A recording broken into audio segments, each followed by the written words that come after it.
¡Hey! Bienvenidos a un nuevo vídeo de Juego de Tronos, sobre el origen de los huevos de dragón de Daenerys Targaryen.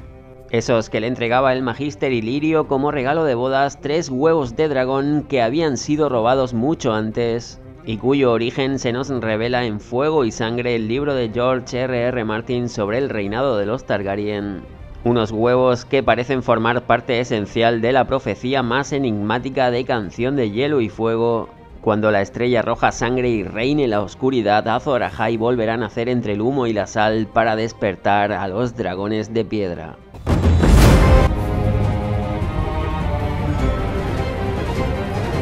Pero vamos por el principio, y este no es otro que Elisa Farman de Isla Bella, la amiga más íntima de Rhaena Targaryen. La primera hija de Aenys, esta Rhaena y hermana mayor del rey Jaehaerys, y cuando digo amiga íntima, es muy íntima. Una Elisa Farman que acompañaba a Aerea Targaryen, la revoltosa hija de Rhaena, a Rocadragón, un lugar insulso, soñoliento y silencioso que no gustaba nada a ninguna de las dos muchachas. Aerea Targaryen añoraba la fortaleza roja y no veía el momento de montar en dragón y volar muy lejos, y por su parte Elisa Farman echaba de menos el mar y navegar también muy lejos, ni qué decir tiene que ambos deseos se harían realidad, pero con distinta suerte. Por su lado, la princesa Aerea se terminaría fugando montando en Valerion el terror negro para volar a Valyria. Y en el caso de Elisa Farman, su idea era pedir a Rhaena el suficiente oro para construir un barco en Marcaderiva con el objetivo de surcar el mar del ocaso. Si bien Rhaena Targaryen se negaba porque sabía que eso supondría perder a su gran amiga, pero ante esa negativa Elisa Farman tenía un plan B, que no era otro que financiarse ella misma la construcción de su barco. Faltaban 3 huevos de dragón en Rocadragón y Lady Elisa se había hecho con ellos, huyendo así rápidamente de la isla de los Targaryen con su botín en dirección a Marcaderiva para atravesar seguidamente el mar angosto hasta Pentos y ya de ahí marchar hacia Braavos, lugar donde sabía que había muy buenos armadores para la tarea de emprender la fabricación de su embarcación, y Elisa Farman de paso se procuraba una nueva identidad, adoptando un nombre de bastarda que ella misma se inventaba, haciéndose llamar por tanto Alice Colina, y de esta manera se procuraba también una audiencia con el señor del mar de Braavos para dar salida a los huevos de dragón, a sabiendas que a este le encantaban las curiosidades y los objetos raros. A cambio, Elisa recibía una gran cantidad de oro que depositaba en el banco de hierro con el fin de construirse lo más rápido posible su fabuloso barco para navegar en alta mar, The Sun Chaser o el Busca el Sol. Y la reina Rhaena, nada contenta con este robo y sobre todo con la marcha de su amiga íntima, volaba en su dragón Dreamfire a desembarco del rey para informar del robo al rey Jaehaerys. Bastante cabreado cuando se supo de la huida de Elisa Farman en la Fortaleza Roja, hasta el mismo rey se planteaba perseguirla en persona en su dragón Vermithor. Pero claro, esto era una locura en la que enseguida reparaba la reina Alysanne, y Jaehaerys finalmente decidía que fueran las naves de los Hightower de Antigua los que saliesen en su persecución. Antes de esto, precisamente fue a Antigua donde se dirigió Elisa Farman con su nueva identidad, Alice Colina, con el claro objetivo de conseguir una tripulación para su largo viaje, nada más y nada menos que atravesar el mar del ocaso. A esta nueva Alice Colina todavía le sobraba el dinero y pese a lo complicado de su travesía podía pagar el triple a los marinos del salario que ofrecían otros capitanes. Noticias estas sobre los movimientos de Alice Colina que llegaban a la corte muy rápido, y Jaehaerys ordenaba enseguida que se detuviese aquella mujer cuanto antes, enviando cuervos a los Hightower. Cuervos que no obstante nunca llegarían a tiempo. Los nietos de Lord Donnell, Eustace y Norman, ambos notables marinos, por su cuenta habían decidido interrogar a Alice Colina, pero lejos de eso en cambio se enrolaban con ella, ofreciendo a estos Hightower sus propios barcos y tripulantes para la misión. ¿Cuál era esa misión? Ya digo, atravesar el mar del ocaso en busca de aventuras, riquezas, nuevas tierras por descubrir o lo que surgiera. Elisa Farman estaba convencida de que el mundo era mucho mayor y mucho más extraño de lo que imaginaban los maestres. Así, su plan inicial no era simplemente alcanzar Ulthos y a Shai de la Sombra navegando hacia el oeste, sino descubrir nuevas tierras entre Poniente y las costas más orientales de esos. La propia Ulthos y Sozorios, vamos la vuelta al mundo en barco en busca de lo desconocido. Entonces, como ahora nos dice el archimaestre Gildain, el pueblo ignorante y los marineros supersticiosos creían con firmeza que el mundo era plano. Bueno, justo como algunos siguen creyendo hoy en día, pero los eruditos sabían que no era así. El Sol y la Luna eran esferas de la misma manera que lo era el mundo y Elisa Farman estaba dispuesta a demostrarlo.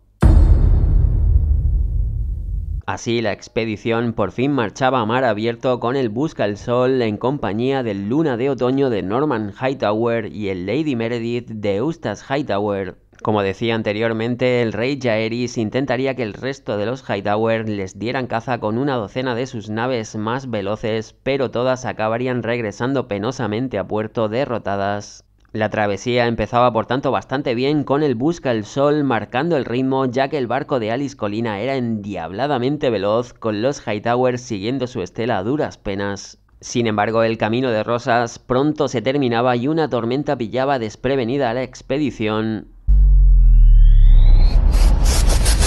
Los Hightower se quedaban atrás y perdían de vista a Alice Colina y su barco, y el Luna de Otoño se iba a pique en medio del océano. Una ola gigantesca lo engullía, pero los hombres del otro barco, el Lady Meredith, en cambio gritaban «¡Kraken! ¡Kraken!». Tras lo cual, los dos barcos restantes descubrían unas tierras que para ellos eran del todo nuevas, islas que no constaban en ninguna carta de navegación. Y a pesar de haber perdido un barco de 3 en extrañas circunstancias, sí era un kraken. Parecía que la fortuna les sonreía de nuevo, bautizando acto seguido esas pequeñas islas con los nombres de Aegon y sus hermanas. Si bien el superviviente Sir Eustace Hightower ya había tenido bastante, no quería continuar con esa aventura suicida y, pese a la oposición de Alice Colina, el Lady Meredith ponía rumbo a Oriente. Camino de casa, aunque la vuelta sería más que dura para el Hightower, pero conseguía llegar y de paso era el encargado de contar la historia del Busca el Sol. Un barco que continuaba con la intención inicial, desapareciendo por el oeste en busca de esas tierras más allá del mar del ocaso, barco del que jamás se volvería a saber nada. Aquí es por tanto donde entra la especulación: ¿qué fue de Alice Colina y el Busca el Sol? Y en realidad nada seguro se sabría ya de ello. Sin embargo, hay que contar con el testimonio de Lord Corlys Velaryon, la serpiente marina, y sus 9 grandes travesías alrededor del mundo. En la segunda de ellas, Corlys alcanzaba a Shai de la Sombra, y esto es lo interesante: en su puerto descubría un viejo y muy maltratado navío, cayendo en la cuenta que encajaba perfectamente con la descripción del barco de Alice Colina, el Busca el Sol. Si esto es así, que tiene pinta, desde luego que Elisa Farman dio la vuelta al mundo, adentrándose en el mar del ocaso por el oeste y reapareciendo por oriente hasta Shai de la Sombra. Pero lo que fue de ella, o si encontró o no nuevas tierras, eso ya se escapa por completo.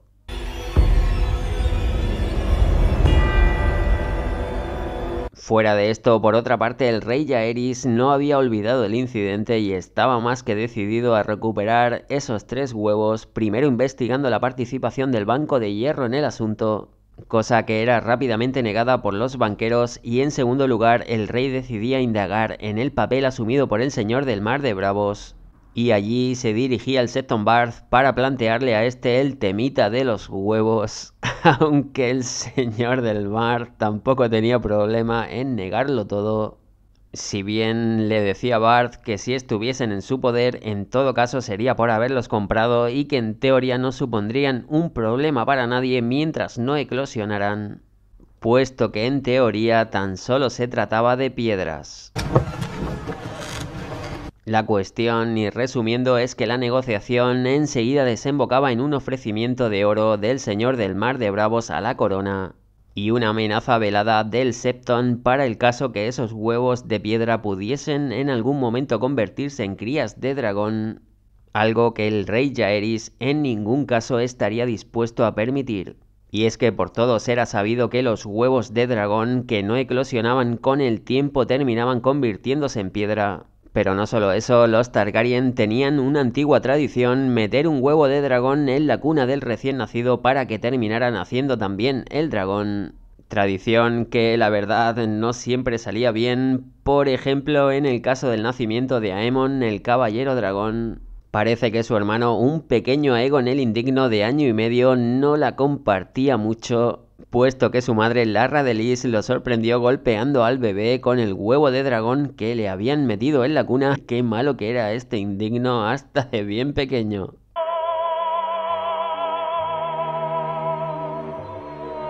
Así pues, como en el caso de Lisa Farman, con el tiempo a los 3 huevos también se terminó perdiéndoseles la pista. Aunque todo parece indicar que esos huevos robados son los mismos que Illyrio Mopatis le regalaba a Daenerys Targaryen en su boda con Khal Drogo.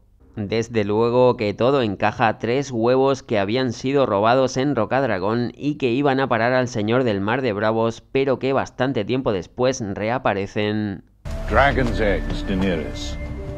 No obstante, según Illyrio, eran huevos de dragón de las tierras sombrías que están más allá de Asshai, una manera quizás de desviar la atención de su verdadera historia ante la Targaryen, si es que Illyrio estaba al tanto de ella. From the Shadowlands beyond Asshai.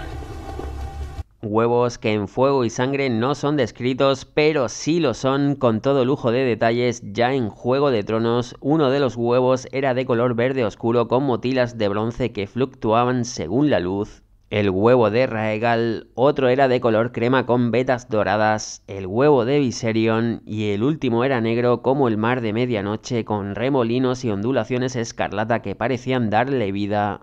El huevo de Drogon, la reencarnación de Valerion, el terror negro. Unos huevos que desde que Lisa Farman los sacara de Rocadragón le estaban predestinados por una profecía a Daenerys Targaryen. Cuando la estrella roja sangre y reine la oscuridad, Azor Ahai volverá a nacer entre el humo y la sal para despertar a los dragones de piedra. Era de noche cuando Daenerys preparaba la pira colocando los huevos cuidadosamente junto a Drogo, el caballo de este y Mirri Maz Duur. La primera estrella de la noche era un cometa rojo, rojo sangre, rojo fuego con cola de dragón. Sin duda era la señal más poderosa que podía imaginar, solo la muerte puede pagar el precio de la vida. «Estás loca», le decía a Daenerys la propia Mirri Maz Duur, «no me oirás gritar», desafiaba la Maegi. Bueno, al final creo que la oyó todo Dios. La pira de Drogo brillaba con el poder de la convicción, esa que quizás faltó en Refugio Estival. Los dragones de piedra despertaban y se iniciaba la profecía porque a Daenerys Targaryen, por decirlo así, le había salido de los huevos. Y por primera vez en cientos de años, la noche cobró vida con la música de los dragones.